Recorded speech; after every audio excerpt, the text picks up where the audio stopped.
How can we explain such grand constructions built thousands of years ago without modern technology? The Bible mentions such impressive structures that even today leave scientists and archaeologists baffled. Today, you'll discover the greatest biblical works that defy human logic, and the third one will surprise you. The Tower of Babel, the construction that challenged God. Genesis 11:4. Then they said, "Come, let us build ourselves a city and a tower whose top reaches the heavens." The Tower of Babel is one of the most intriguing and enigmatic structures described in the Bible. According to the biblical account, humanity, united by a single language, decided to build a tower so tall it would reach the heavens. The motivation was clear: to demonstrate power and independence, thus challenging divine authority. This ambitious and daring project symbolized humanity's attempt to control its own destiny without relying on God's guidance. For many scholars and archaeologists, the Tower of Babel remains a mystery, both in terms of its spiritual meaning and its construction. The narrative suggests that the structure was immense, towering enough to catch God's attention.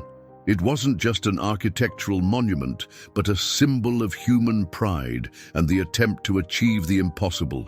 The Bible makes it clear that the tower became a mark of collective arrogance that needed to be halted so humanity wouldn't lose its way entirely. Archaeologists have been searching for evidence of this tower for centuries. Some believe that structures like the Etemenanki Ziggurat, located in ancient Babylon, may have inspired the story. This impressive building, dedicated to the god Marduk, had a wide base and a towering elevation, reminiscent of the biblical tower. However, no concrete evidence has been found to confirm Babel's identity. Yet, the fascination remains. Beyond the physical search for the tower, many scholars try to decipher the meaning behind the narrative. The fragmentation of languages resulting from divine intervention is seen as a cultural divide that persists to this day. In a globalized world, communication barriers between different peoples still reflect the consequence of human audacity at Babel. The message is clear: when unrestrained ambition overshadows divine purpose, the consequences are inevitable. What also sparks interest is the motivation of the builders themselves. In a historical context where cities were beginning to consolidate as centers of power, creating a tower to unite all people was an unprecedented feat. It was as if the ancients wanted to ensure the perpetuity of their civilization through a colossal structure. But the lesson learned was harsh. Unity without purpose doesn't always bring benefits. Genesis 11:8-9. So the Lord scattered them from there over all the earth, and they stopped building the city. The divine intervention was not just a punishment, but a protective measure to prevent human pride from leading to total destruction. The breaking of linguistic unity caused people to scatter, giving rise to the diverse nations and cultures we know today. The tower, therefore, symbolized not only a challenge to God, but also the beginning of cultural and linguistic diversity in the world. For theologians, the story of Babel brings a deep reflection on human limits and respect for divine guidance. Throughout history, many cultures have recounted monumental constructions attempting to reach the sky, but few are as emblematic as Babel. The Bible reminds us that grand dreams must align with greater principles. Otherwise, they turn into ruins. On the other hand, some interpret the Tower of Babel as a metaphor for human communication. Even today, linguistic and cultural barriers hinder understanding among peoples. Could Babel be a warning that arrogance in the pursuit of power leads to division? This reflection still resonates, especially when considering the complexity of international relations and communication failures that perpetuate conflicts. What few realize is that in their attempt to unify humanity under one purpose, the builders of Babel inadvertently caused the greatest division in history. It's as if the pursuit of greatness blinded them to the need for humility and respect for natural limits imposed by the Creator. The tower, therefore, remains a cautionary symbol against unrestrained ambition and lack of discernment. The story of the Tower of Babel teaches us that the greatest achievements aren't always the ones that last.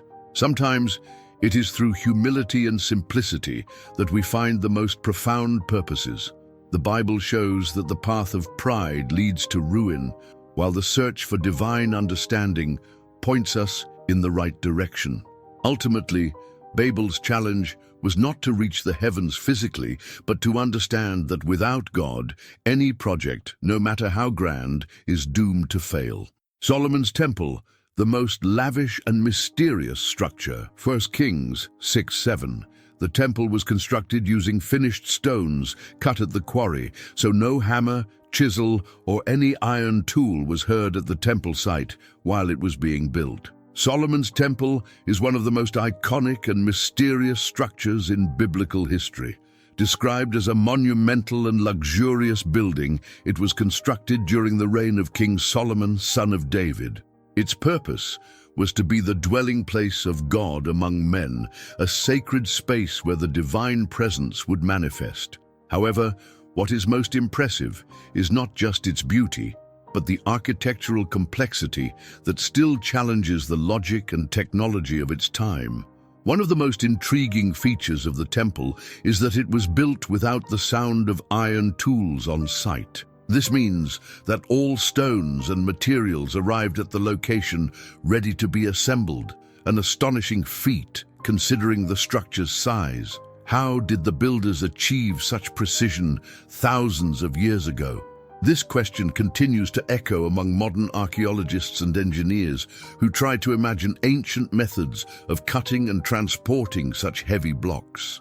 The temple was divided into several parts, each with specific symbolism. The main entrance, with majestic columns named Jachin and Boaz, symbolized stability and strength. The interior was richly adorned with pure gold, and the intricate details reflected extreme care. There were side chambers used for storage, and a central area called the Holy of Holies, where the Ark of the Covenant was kept. This area was considered so sacred that only the high priest could enter once a year on the Day of Atonement. 2 Chronicles 3:6, he adorned the temple with precious stones for beauty. What amazes specialists most is the abundant use of precious materials. Gold, silver, copper, and gemstones adorned every corner. The Ark of the Covenant, covered with pure gold, stood beneath two giant cherubim, also covered in gold, whose wings touched each other. The lavish use of materials makes the temple unique in ancient history, raising questions about the source of so much gold and the techniques used to shape it. For centuries, researchers have tried to pinpoint the exact location where the temple was built. Many believe it stood on Mount Moriah, where today the Temple Mount is located in Jerusalem. However, due to political and religious tensions in the region, deep excavations are not feasible, keeping the mystery of this magnificent structure alive. Moreover, the detailed biblical descriptions contrast with the lack of confirmed architectural remains, sparking even more speculation. The technical aspects of the temple also remain a mystery. How were such heavy stones transported and positioned with such precision? Some theories suggest advanced leverage and pulley techniques, while others propose unknown methods. The engineering of the time shouldn't have been capable of such feats, making Solomon's Temple one of the greatest architectural enigmas of antiquity. Another intriguing point is the temple's destruction. Built with so much dedication and effort, it was destroyed by the Babylonians in 586 BC during Nebuchadnezzar II's invasion. Yet, its legacy lived on in the memory of the Jewish people, who rebuilt a new temple decades later. Although it never matched the original splendor, the sense of cultural and spiritual loss associated with the temple still resonates today. Beyond its physical grandeur, the temple symbolized the constant presence of God, a place where people sought redemption and divine guidance. The richness of details and meticulous craftsmanship reflected the importance of dedication to God and acknowledgement of divine greatness. It wasn't just a building, but a reflection of the faith of the Israelites. For many biblical scholars, the construction of Solomon's temple is also an example of wisdom and management. Solomon, known for his wisdom, managed to mobilize resources from various peoples, forming alliances that secured rare materials and skilled labor. The coordination of this colossal project reinforces Solomon's legacy as a king who combined wisdom and faith in a monumental work. The modern reconstruction of Solomon's temple in São Paulo, Brazil, although based on biblical descriptions, is merely a pale reminder of the original glory. Even with all available technology, the sense of grandeur evoked by the original temple seems irreplaceable. This only highlights the complexity and mystique surrounding the biblical construction. While some try to recreate the temple's greatness, others see it as a symbol of God's presence on earth. Its destruction may have marked the end of an era, but its memory lives on in scriptures and in the faith of millions. The mystery of how Solomon accomplished such a feat continues to inspire both believers and scholars alike. The walls of Jericho, the city that fell without explanation. Joshua 6:20. When the people shouted, the wall fell flat. The walls of Jericho are one of the greatest archaeological and biblical mysteries in history. Located in one of the oldest regions of the world, Jericho was a fortified city with walls considered impenetrable.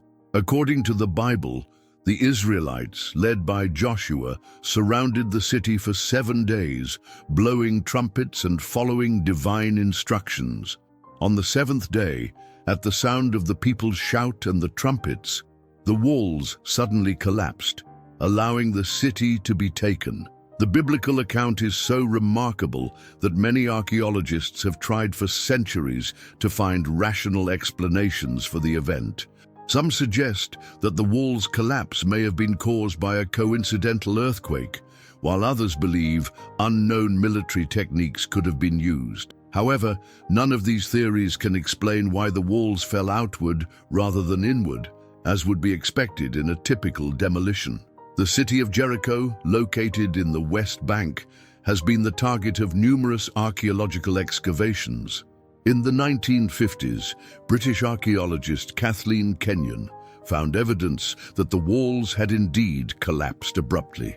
However, she dated the collapse to a period earlier than the supposed arrival of the Israelites, raising more questions about the chronological accuracy of the biblical account. This discrepancy sparked intense debate among historians and theologians. Hebrews 11:30. By faith, the walls of Jericho fell after the army had marched around them for 7 days. The archaeological findings, however, do not close the mystery.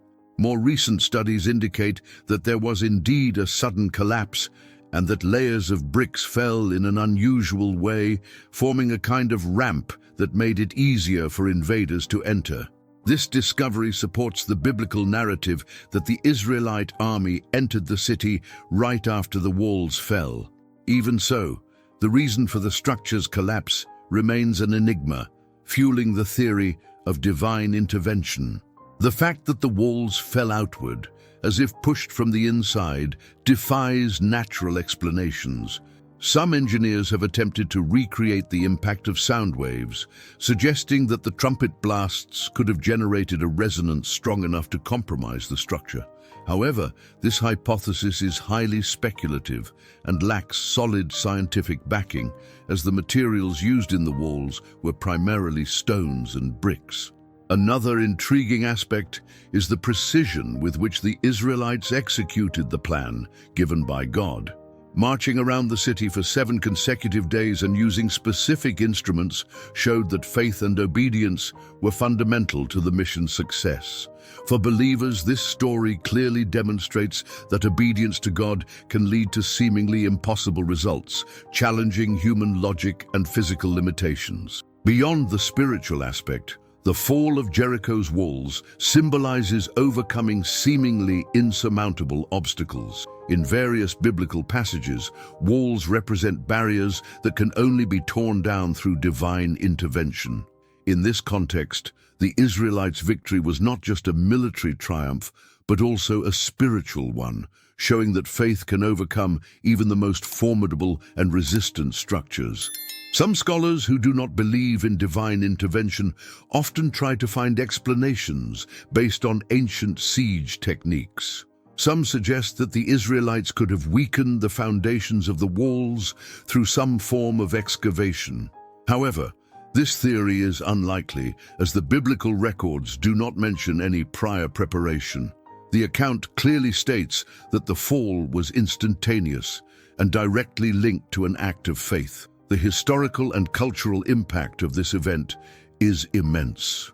Jericho became a symbol of victory against the odds, inspiring generations of believers to trust in God's power when faced with seemingly impossible situations. Moreover, the story of the walls remains a powerful example of how faith can change realities and overcome insurmountable obstacles. The symbolism of the walls is also profound.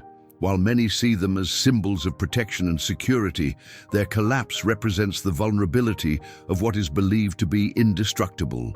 In this case, faith proved to be a force capable of overcoming the strongest physical barriers. This leads us to reflect on how many walls, symbolic or real, we can bring down when we follow divine guidance with conviction and courage. The story of Jericho's walls continues to intrigue scientists, archaeologists, and theologians alike. Regardless of the explanation, the biblical account endures, inspiring those who believe that the impossible can become reality.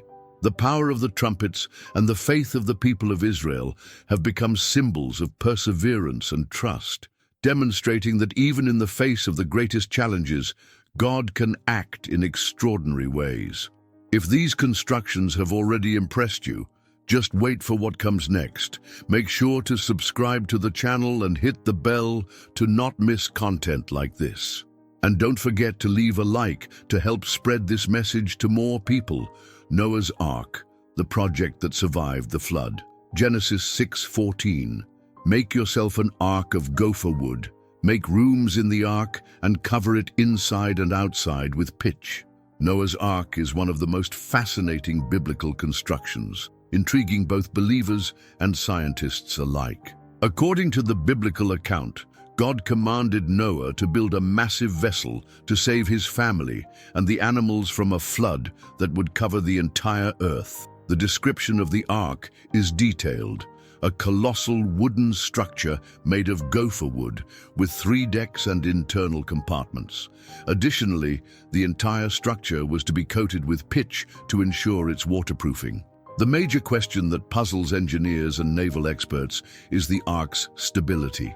According to the biblical specifications, the ark would have been approximately 450 feet, 137 meters long, 75 feet, 23 meters wide, and 45 feet, 14 meters high. These dimensions are impressive for a wooden vessel, even by modern standards. Scientists agree that such proportions are surprisingly stable for a ship capable of withstanding storms and gigantic waves, which raises the question, how could Noah build something so complex with such limited resources? Studies conducted by naval engineers and architects concluded that the measurements described in the Bible form a structure that would be unlikely to capsize in turbulent waters. The ratio of length to width to height provides excellent stability, something only understood thousands of years later with advances in naval engineering. This raises the question of how an ancient man could have access to such technically precise designs. Genesis 7:17, and the flood was on the earth 40 days, and the ark floated on the surface of the waters. Beyond stability, another intriguing aspect is the storage capacity. The ark needed to house a wide variety of animal species, as well as enough supplies to survive the flood. Some scholars suggest that, considering basic kinds of animals rather than every single species, the internal space would have been sufficient to accommodate around 16,000 animals. Even so, the logistics of feeding, maintaining and housing them remains a challenge when imagining life inside the Ark. Another mystery that challenges modern science is the durability of gopher wood. There is no consensus on what type of wood this was, but it is believed to have been a resilient and abundant material in the ancient Mesopotamian region. Additionally, using pitch as a sealant is a proven technique for waterproofing, demonstrating practical knowledge well ahead of its time. This raises the question, how did Noah acquire such advanced knowledge of shipbuilding and waterproofing? The quest for Noah's Ark continues to inspire archaeological expeditions, especially around Mount Ararat in Turkey. Numerous reports claim that ancient wood fragments have been found at high altitudes, but none have been officially confirmed as part of the biblical Ark. The difficulty of accessing mountainous regions and the controversy among researchers make the search even more complicated and fascinating. Interestingly, even cultures outside the Judeo-Christian tradition have similar myths about a great flood and a vessel that preserved life. This leads scholars to consider that the biblical account might be related to a massive regional flood, whose memories persisted in different traditions. However, the uniqueness of Noah's story lies in the precision of details and the clarity with which the Bible describes the Ark's design and mission. The Ark also poses profound theological questions about faith and obedience. Noah worked for decades to build the vessel, enduring skepticism and opposition from others. His persistence stands as a clear example of practical faith, not just believing, but acting upon divine instructions despite seemingly impossible circumstances. This unwavering dedication is often cited as an example of how to act when facing God's promises and guidance. Beyond the physical structure, the Ark symbolizes the salvation provided by God amid chaos. Just as Noah and his family were preserved while the world around them succumbed to judgment, the Ark becomes a symbol of a safe refuge for those who obey God's will. This symbolism resonates in Christian theology as a representation of divine protection against life's adversities and crises. This narrative has also had a significant impact on popular culture. Movies, books, and even modern replicas attempt to recreate Noah's Ark, but none truly capture the sense of challenge and faith that the original construction symbolized. Even with current technology, building something with the dimensions and complexity described in the Bible remains an impressive feat. What remains unquestionable is the enduring power of this story through the ages. Noah's Ark is not just an account of an ancient boat, but a testament to faith, perseverance, and the belief in a higher purpose.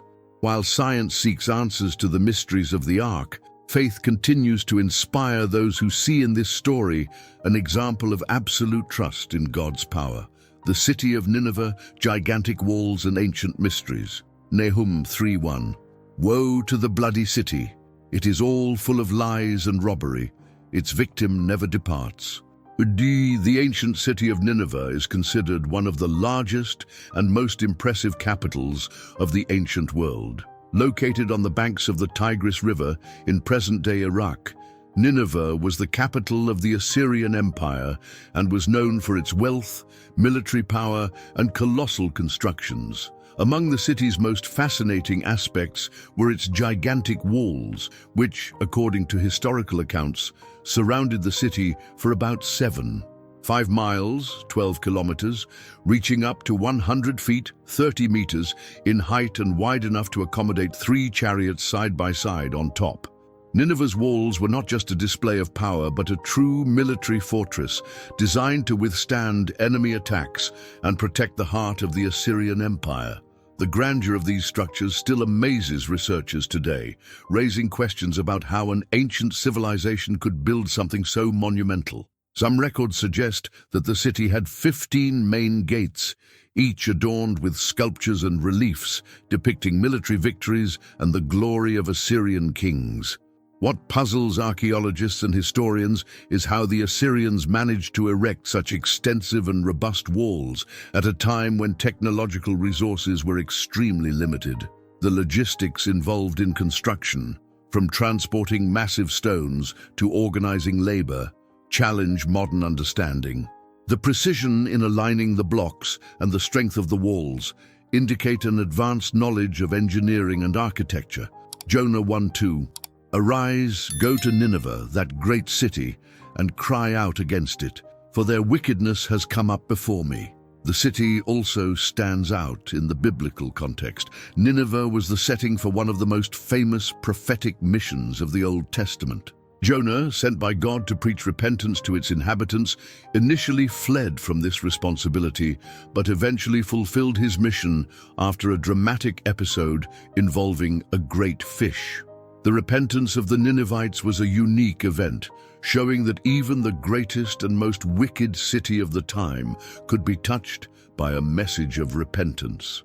Despite its power and magnificence, Nineveh was also infamous for its cruelty and violent practices. Assyrian kings did not hesitate to engrave their brutal victories on the walls, displaying the heads of defeated leaders as trophies. This brutality made other nations fear the Assyrian power, but it also sparked hatred and resentment, paving the way for Nineveh's eventual downfall. In the 7th century BC, Nineveh faced destruction. The Babylonians and Medes, allied against the city, managed to break through the walls after a prolonged siege. Interestingly, historical records suggest that a flood weakened the walls, creating an opening for the invaders. This fact coincides with Nahum's prophecy, Nahum 1:8, which foretold that God would destroy Nineveh with a flood. The accuracy of this prophecy impresses both theologians and historians, as it appears to describe the event with remarkable precision. After its fall, Nineveh was abandoned and forgotten for centuries.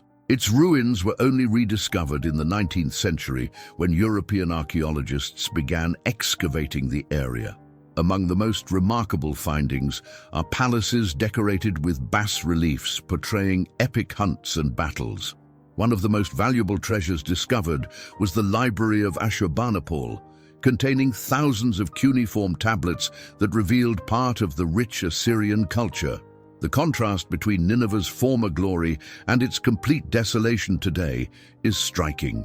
The city that once was the center of world power now rests as forgotten ruins in the desert. This has led many scholars to reflect on human pride and the fleeting nature of material achievements. The complete destruction and disappearance of the city reflect the fulfillment of biblical warnings against arrogance and violence. Some remnants of the walls are still partially visible, bearing witness to the ingenuity of a people who dominated the region for centuries.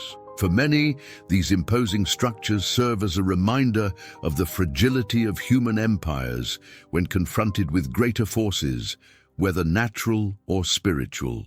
Nineveh's downfall was not just a military defeat, but a moral and spiritual collapse of a nation that defied divine principles.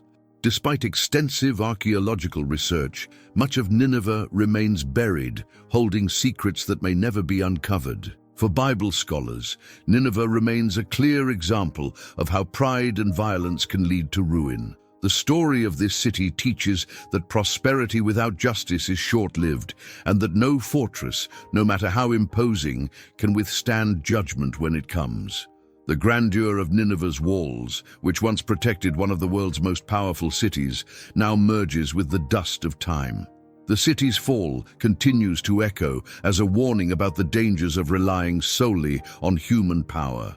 Nineveh's lesson is clear. Without a solid moral foundation, even the mightiest fortresses will not endure. These biblical constructions were not just physical works. They reveal the greatness of God, who uses the impossible to demonstrate his power and purpose. Jeremiah 32:27. Behold, I am the Lord, the God of all flesh. Is there anything too hard for me? The Bible teaches us that nothing is impossible for God, not even constructions that still challenge scientists today. If this video helped you, make sure to subscribe to the channel and hit the bell so you never miss content like this. And don't forget to leave a like to help this message reach more people. Now tell me in the comments, which of these constructions surprised you the most? I'd love to know your opinion. God bless you.